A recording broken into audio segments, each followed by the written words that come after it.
Welcome everyone to the first episode of Routledge EOE's 5 in 10 Google Hangout series, where we present you with 5 practical strategies in just 10 minutes of your time.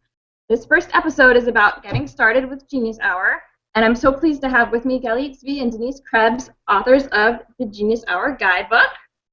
And Galit she teaches in British Columbia, and Denise is in Bahrain, and I'm in New York, so it's such an amazing thing about technology that we're all in different locations and able to be joined together with technology. But I'd like to especially thank Denise for staying up so late because it's midnight her time. So thank you for doing that. So let's start with the first strategy. I'm sure when you're launching Genius Hour, there are some students who have tons of ideas for what they want their project to be, and some who say, I can't think of anything to do. So what strategy do you recommend for helping students when they can't think of anything to do for their project?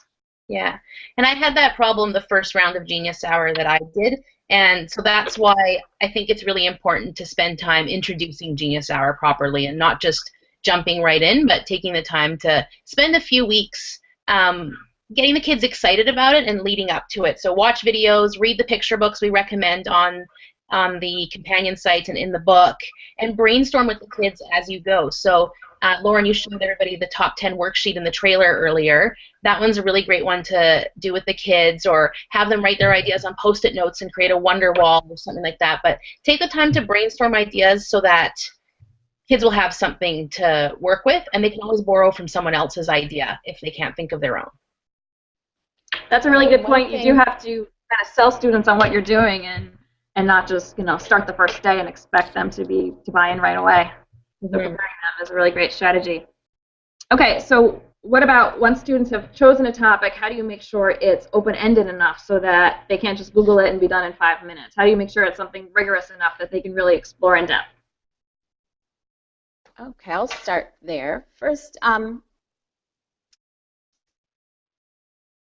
first thing we do is have conversation and get it a little more specific, maybe a little more essential question.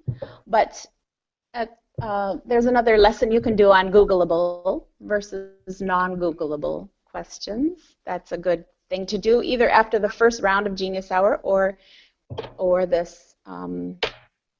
before you even start.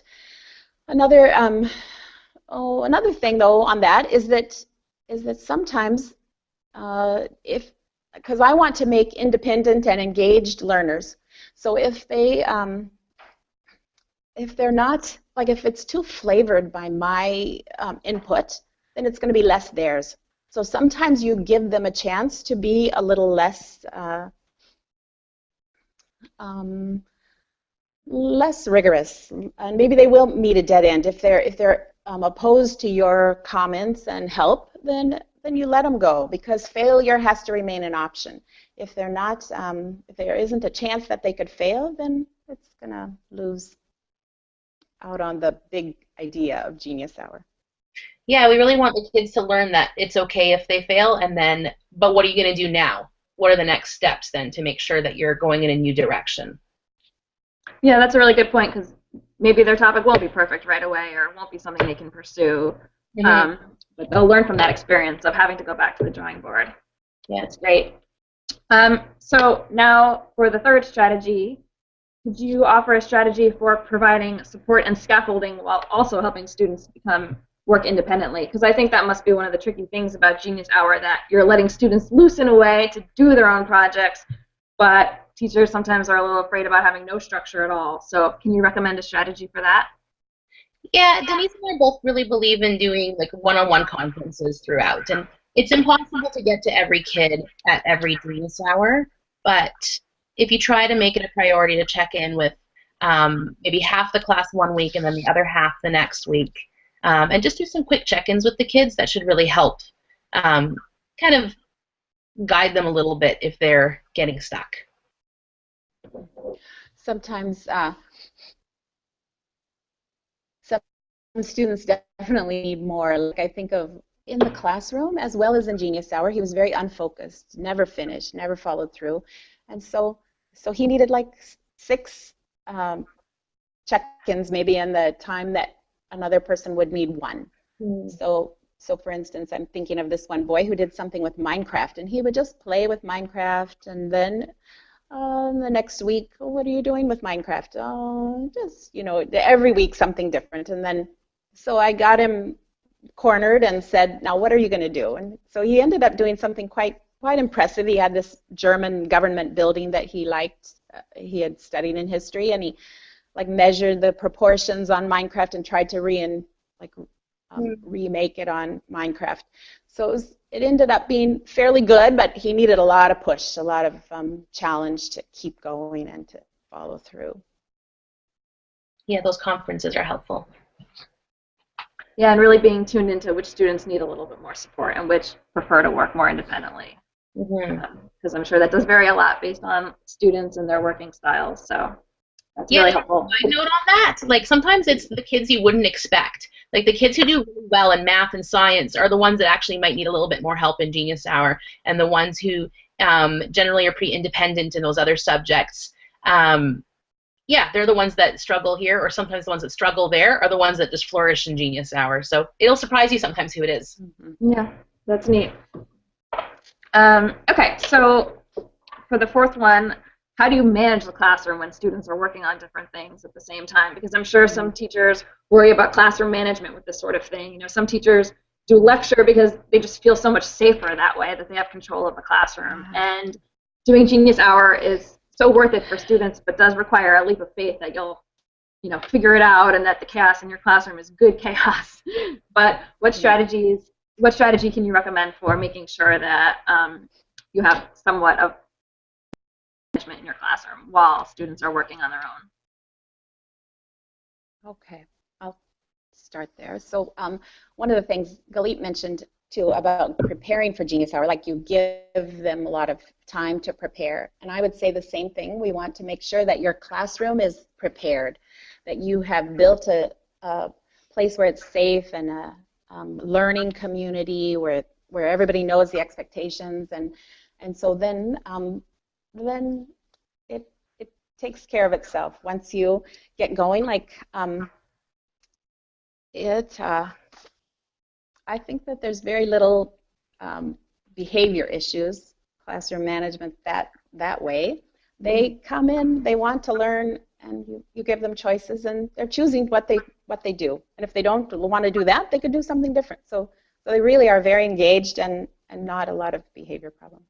Yeah, it's amazing how much more on task they are when they've got choices, right? And they've got the autonomy to pick. But one thing that Denise and I have heard from a lot of people on Twitter is that people are starting to bring in experts into their classroom to help kids. And so if you've got a student that wants to learn how to knit, somebody like a family member or someone's grandma or grandpa to come in and help them learn how to knit. And so maybe that's a great strategy for people too if they're a little worried about being on their own with 30 kids doing different projects. See if you can bring in a helping teacher or a support teacher or the vice principal or a parent or a grandparent, some experts to come in and manage a few groups as well. That could be really helpful, especially with younger kids. I think that would be a good tip. That's a really neat idea because that will engage students and also helps you get buy-in from parents and the community and helps them and your school leaders and helps them know what you're doing and why because they're participating in it. Exactly. My principal used to love coming in during Genius Hour and work with kids. It was really great. Oh, that's neat. Yeah. Okay, and finally, how do you assess student work? Because they're all doing different projects and you don't necessarily give it, the same kind of grade you would something else. So what strategy do you recommend for assessing student work on their Genius Hour projects? Yeah, I think with Genius Hour, we really need to focus on formative assessment. So giving them feedback throughout the process, having them self-assess, having them blog about what they're doing so they can get peer feedback. But I really focus on just the formative, and there's no summative assessment for me in Genius Hour. I feel like one of the reasons, the rationales for doing Genius Hour is that we're saying kids will work hard when they have autonomy and instead of when they're working for letter grades. So if we bring back the letter grade at the end, it kind of goes against the initial rationale for the whole thing anyways, where we want kids working because they love it and they're into it. So formative feedback, I think, is the way to go for me.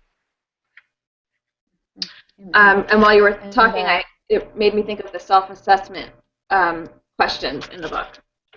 Yeah, right? Like having the kids maybe pick one or two of the questions to blog about those, right? Like them focusing on what they're growing in versus us telling them how they're doing. Like just really letting them own the whole process.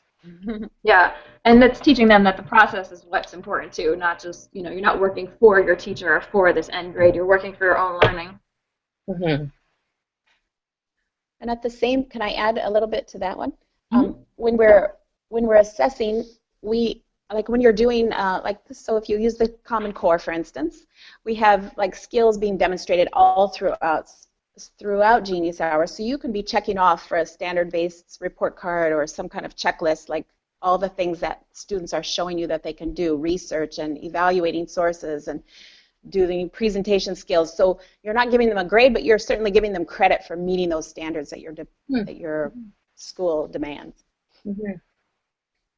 Yeah, that's a good point, because you do have to work within, the requirements of your school, and they want to see you met your standards and everything. So that's a good way of kind of showing that. That's great. Well, thank you so much for sharing those 5 strategies. I'm sure everyone found it really useful. And definitely check out the book, available on Routledge.com, the Genius Hour Guidebook. So thanks so much for your time. Thanks, Lauren. Thank you. And it'll be archived on YouTube. We'll send around the link later for those who missed it live. Great. Okay. Thank you. Thank you. Thanks.